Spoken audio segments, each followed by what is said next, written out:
الحمد لله رب العالمين الرحمن الرحيم مالك يوم الدين إياك نعبد وإياك نستعين اهدنا الصراط المستقيم صراط الذين أنعمت عليهم غير المغضوب عليهم ولا الضالين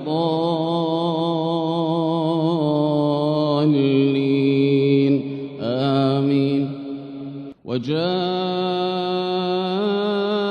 إخوة يوسف فدخلوا عليه فعرفهم وهم له منكرون. ولما جهزهم بجهازهم قال ائتوني بأخ لكم من أبيكم ألا ترون أني أوفي الكيل وأنا خير المنزلين فإن لم تأتوني به فلا كيل لكم عندي ولا تقربون. قالوا سنراود عنه أباه وإنا لفاعلون. وقال لفتيانه اجعلوا بضاعتهم في رحالهم لعلهم يعرفونها إذا انقلبوا إلى أهلهم لعلهم يرجعون. فلما رجعوا إلى أبيهم قالوا يا أبانا منع منا الكيل فأرسل معنا أخانا نكتل وإنا له لحافظون. قال هل آمنكم عليه إلا كما أمنتكم على أخيه من قبل فالله خير حافظا وهو أرحم الراحمين. ولما فتحوا متاعهم وجدوا بضاعتهم ردت إليهم قالوا يا أبانا ما نبغي هذه بضاعتنا ردت إلينا ونمير أهلنا ونحفظ أخانا ونزداد كيل بعير ذلك كيل يسير.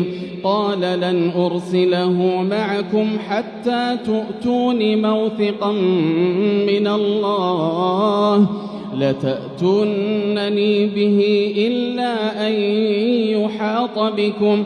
فلما آتوه موثقهم قال الله على ما نقول وكيل. وقال يا بني لا تدخلوا من باب واحد وادخلوا من أبواب متفرقة وما أغني عنكم من الله من شيء إن الحكم إلا لله عليه توكلت وعليه فليتوكل المتوكلون. ولما دخلوا من حيث أمرهم أبوهم ما كان يغني عنهم من الله من شيء إلا حاجة في نفس يعقوب قضاها وإنه لذو علم لما علمناه ولكن أكثر الناس لا يعلمون.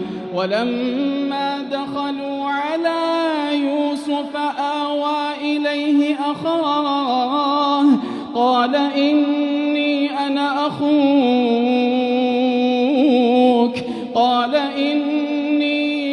أخوك فلا تبتئس بما كانوا يعملون.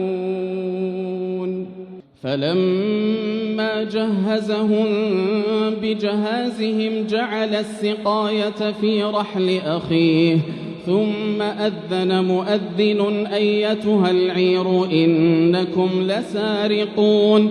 قالوا وأقبلوا عليهم ماذا تفقدون؟ قالوا نفقد صواع الملك ولمن جاء به حمل بعير وأنا به زعيم قالوا تالله لقد علمتم ما جئنا لنفسد في الأرض وما كنا سارقين قالوا فما جزاؤه إن كنتم كاذبين قالوا جزاؤه من وجد في رحله فهو جزاؤه كذلك نجزي الظالمين فبدأ بأوعيتهم قبل وعاء أخيه ثم استخرجها من وعاء أخيه كذلك كدنا ليوسف ما كان ليأخذ أخاه في دين الملك إلا أن يشاء الله نرفع درجات من نشاء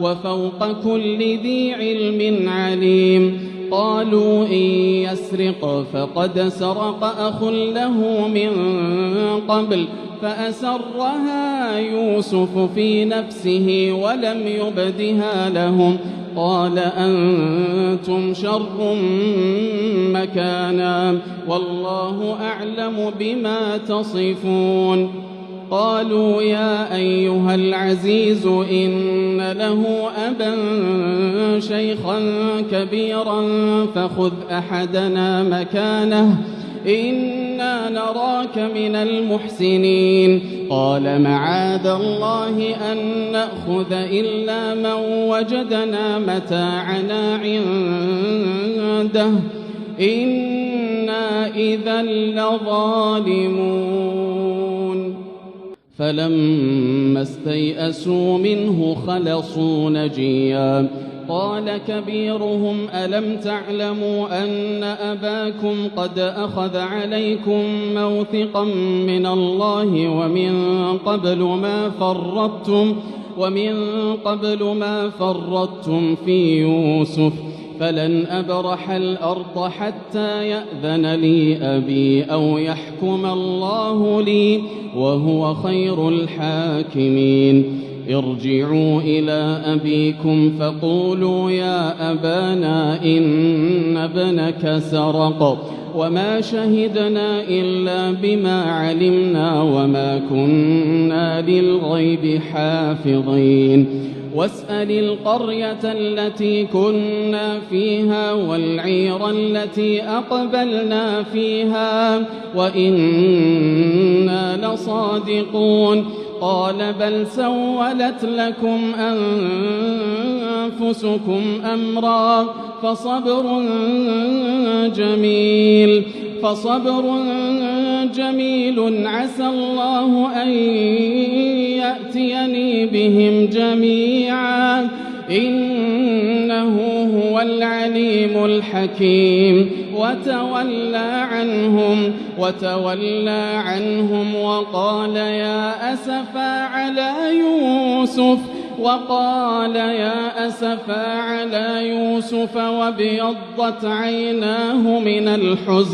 وابيضت عيناه من الحزن فهو كظيم قالوا تالله تفتأ تذكر يوسف حتى تكون حرضا أو تكون من الهالكين قال إنما أشكو بثي وحزني إلى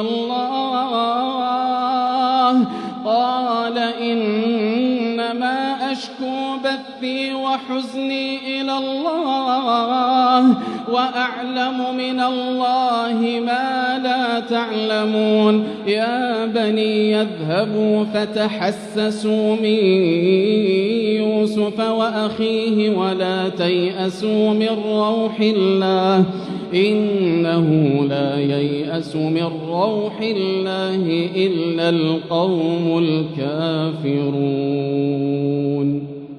فلما دخلوا عليه قالوا يا أيها العزيز مسنا وأهلنا الضر مسنا وأهلنا الضر وجئنا ببضاعة مزجاة فأوف لنا الكيل وتصدق علينا إن الله يجزي المتصدقين. قال هل علمتم ما فعلتم بيوسف وأخيه إذ أنتم جاهلون؟ قالوا أئنك لأنت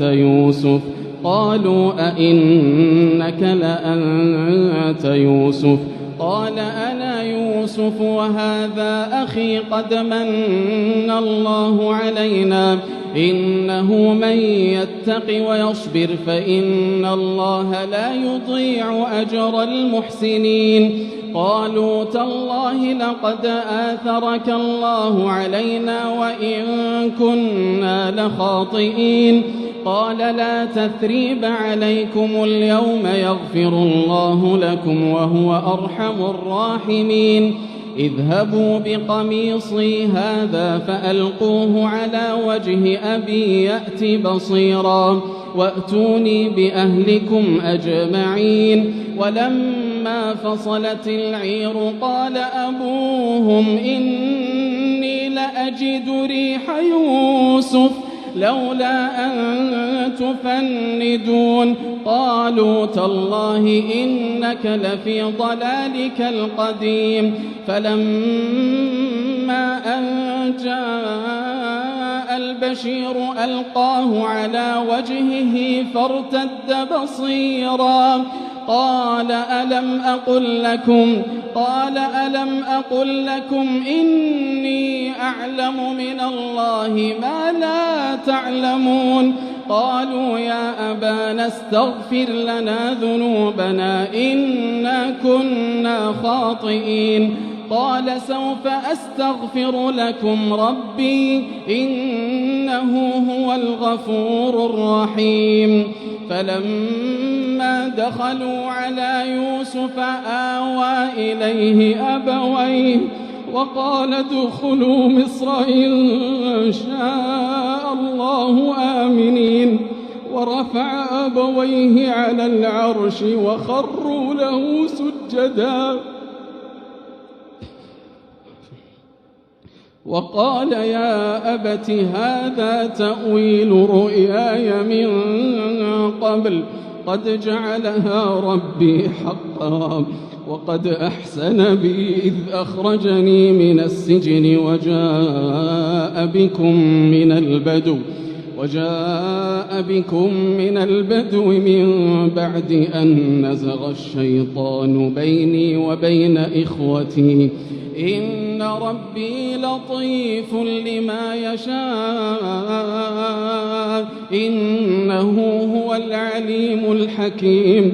رب قد آتيتني من الملك وعلمتني من تأويل الأحاديث فاطر السماوات والأرض أنت ولي في الدنيا والآخرة توفني مسلما وألحقني بالصالحين. ذلك من أنباء الغيب نوحيه إليك وما كنت لديهم إذ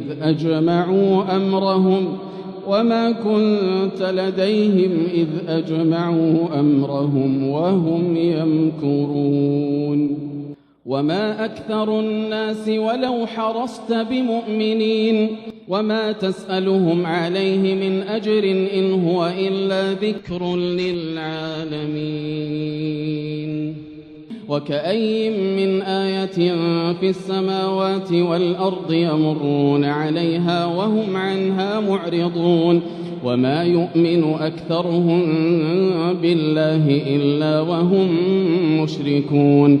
أفأمنوا أن تأتيهم غاشية من عذاب الله أو تأتيهم الساعة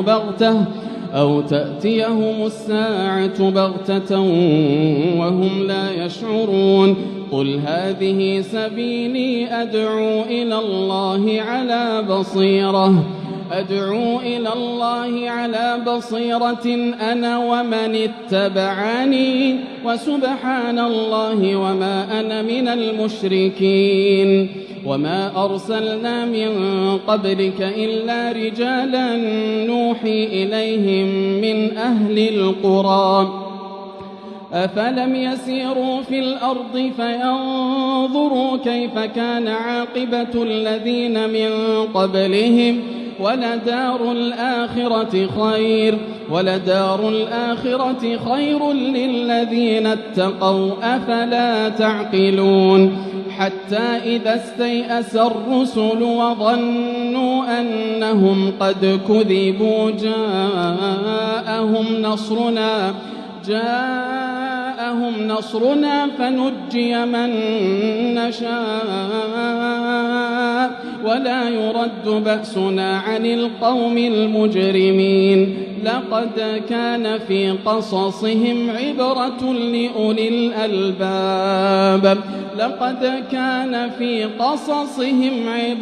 لأولي الألباب ما كان حديثا يفترى ولكن تصديق الذي بين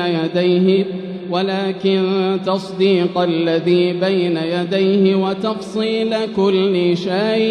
وتفصيل كل شيء وهدى ورحمة لقوم يؤمنون. ألف لام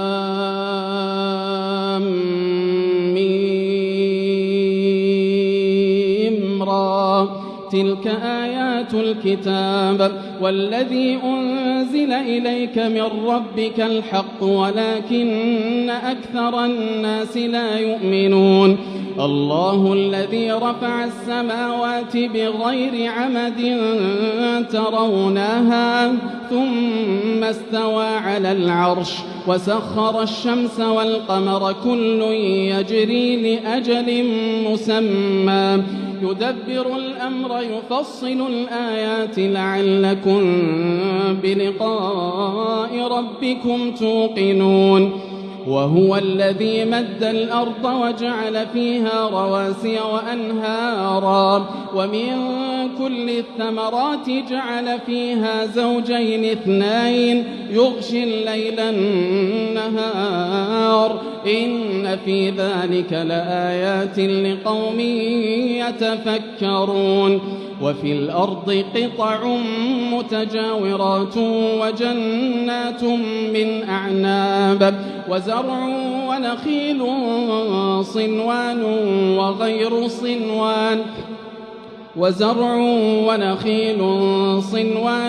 وغير صنوان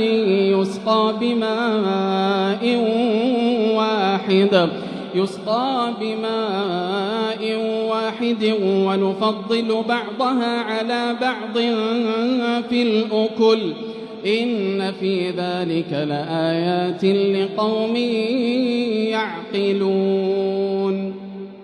وإن تعجب فعجب قولهم أإذا كنا ترابا أإنا لفي خلق جديد أولئك الذين كفروا بربهم وأولئك الأغلال في أعناقهم وأولئك أصحاب النار هم فيها خالدون. ويستعجلونك بالسيئة قبل الحسنة وقد خلت من قبلهم المثلات وإن ربك لذو مغفرة للناس على ظلمهم وإن ربك لشديد العقاب.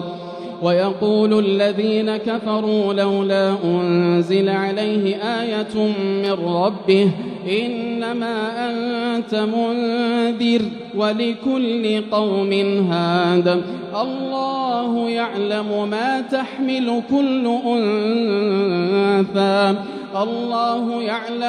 تحمل كل أنثى وما تغيض الأرحام وما تزداد وكل شيء عنده بمقدار. عالم الغيب الغيب والشهادة الكبير المتعال سواء منكم من أسر القول ومن جهر به ومن هو مستخف بالليل وسارب بالنهار له معقبات من بين يديه ومن خلفه يحفظونه من أمر الله إن الله لا يغير ما بقوم حتى يغيروا ما بأنفسهم وإذا أراد الله بقوم سوءا فلا مرد له وما لهم من دونه من